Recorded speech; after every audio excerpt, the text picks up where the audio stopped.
Okay, welcome to Chapter 10, Cryptography, page 383. So, learning objectives basically explain the basic principles. We're not doing the math, right? We're not doing any programming. Describe the operating principles of the most popular tools, and then explain the major protocols that are used for secure communications. Okay, so I'm not really keen on the history part, but it's kind of informative and kind of humorous. So we'll do some of that. So the opening case. So this guy using a product called PGP, and it's not a corporate thing because they don't have licenses for it. So it's just a personal thing, and he's using high level of encryption. 256-bit encryption, and he can't remember the password, and there's not a dang thing they can do. I mean, sorry. It's not a corporate license. You use it on your own, and you're just going to have to remember the password because there's no way we're going to be able to get this thing back. Okay, page 384 talks about the introduction to information cryptography. Okay, so the pervasive use of cryptography, we do things like, shortcuts like abbreviations. Is that what we're talking about here? Yeah, it's been around for quite some time. So let's talk about some terms here. Cryptography is the use of. Cryptology is the study of. And cryptoanalysis is the attempt to kind of break it or understand how it works, more likely. So typically the algorithm for the encryption is well known. In other words, this is not some sort of a secret. Now, there was a time, there really was, a time where the inner workings of the algorithm itself was considered a military secret. Yeah. In other words, the algorithm, the source code. And there's this really cool thing.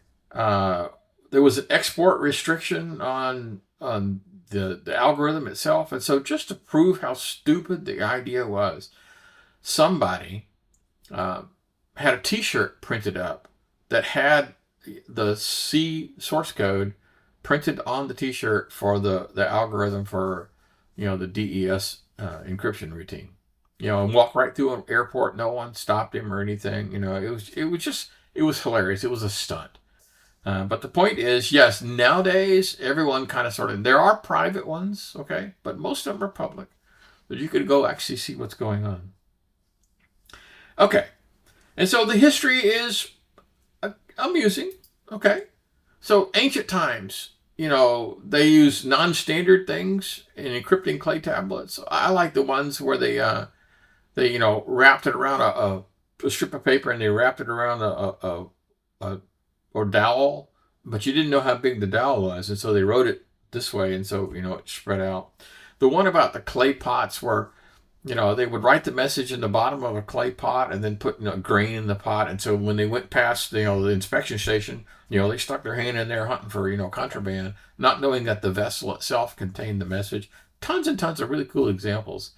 The father of Western cryptography, worked with Poly, etc. And then World War I, the Germans and the British, everybody. World War II, we had, the Enigma machine. You probably heard these things. Anyway, cool stuff. And then these guys came up with like the RSA family of computing stuff. Good stuff. Okay, so I kind of like the t-shirt story because, putting a military secret on a t-shirt and walking through the airport is funny. Okay, I don't even know if the story is true. Okay, it's a good story nevertheless, but it's kind of cool. All right, some key terms talking here. An algorithm. Well, that's just the formula or the source code that makes it happen. A bit stream cipher. Basically, this is, you send one byte into the system and a byte comes out. You send another byte in and another one comes out. It works great for telecommunications things. Or if I want to encrypt the data coming to my monitor or printer or whatever, I'm sending it one byte at a time. So typically over the network, not necessarily. And then a block cipher, typically done on the file system. You can kind of sort of see how if I had a choice between what's the efficiency of taking like 512 byte chunk of a file and encrypting it, and then going to another chunk and encrypting it, going to another chunk, big chunks probably would be a little bit more efficient than if I had to go through one at a time, encrypt this byte, and then that one, and then that one, and then that one. Now, for networking, I don't have a choice. I can't wait. I can't wait for the entire document to go through and, spool it up and then encrypt it and then send it. That would be dumb. First of all, the latency would be incredible, right? So some things have to be stream-based, and other things could be block-based. Okay. So a cipher, typically a noun or a verb, you could talk about a cipher, or I'm going to cipher something, convert it to its encrypted state. Ciphertext is the encrypted message. Okay. Hopefully, it doesn't have to be human readable. Most of them are not human readable for content, but are not made up of things you can't see or print on the screen. Okay. The code, the computer program. Decipher, that means I take the cipher text and put it into clear text, the reverse. Cipher and encryption. The key is like the password, no big deal here. You've probably all heard that. Key space. So if you're using, if you're setting up the PIN number for a brand new Windows 11 box, the key space is the digits between 0 and 9. Okay, so the key space is 10. The key space for uppercase letters is 26. Yeah. Okay. The key space for upper and lower is 52, right? Okay, you got it. The number of characters that could be used. Link encryption. We're talking about decrypt, then recrypt with another key. In other words, like cascading. I encrypt it with this, and then I turn right around and encrypt it over a second. Unencrypt it and encrypt it again. Plain text, of course, that's the one you can see and read and make sense of. And steganography. This is we're going to do a demo here in a minute. Hiding a message. It doesn't have, it's not encryption. You're merely obscuring it or hiding it. Okay. And then the work factor. How long is it going to take to break the encryption or use the encryption? For example, you might come up with the absolute best superest duperest encryption routine, but it's so slow to run that no one's going to use it because it's just going to slow things down. So we want an encryption routine to be fast, but we want the decryption, if you have the key, to be equally fast. But if you don't have the key, to be infinitely long. I know it's complicated. Okay, encryption methods on page 386. Okay, so there's a lot of ways you could do the taxonomy of this. You could say stream versus block. That's a good way of describing these things, a good classification. And so what would happen if I decide to use block technology, block encryption for a file that I'm sending across the network? Okay, so I send my first TCP packet, and the machine says, hang on. And then I send a second one, not doing anything. Third, fourth, fifth, 474,000th block. Oh, you're done now? Now we'll do block encryption and we'll send the first packet on. That is totally unacceptable. You can see, right, the performance hit would be so incredible. I would basically have to cache up every single TCP IP packet and encrypt them only after I've got the entire thing. That's just dumb. That's not going to work. Okay, a substitution cipher. This is ancient history. Very, very simple stuff. Just substitute one letter with another letter. It's rarely used by itself. I mean, the Caesar cipher, we're not getting into too much details here, but, Julius Caesar did a simple substitution cipher where you just, letter A becomes Q and, that kind of thing. And so it's not exactly perfect, because one of the things you can do if you're working with the English language is this is the normal frequency of where things would occur. So let's just say, for example, I got a message and I did a substitution. So, and I go through and look at, here's my message, okay? And so if I do starting my frequency analysis of that, so there's an awful lot of L's in here. So most likely that L is going to be the letter E. See how this thing works? How easy it would be to go through and and look at something and then say, aha, I know what that one is. And so you put that in, and then you could go to the next one.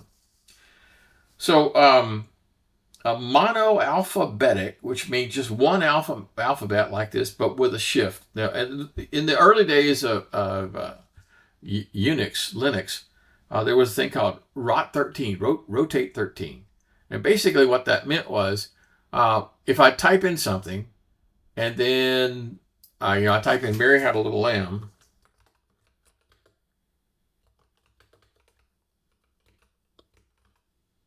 and then do that.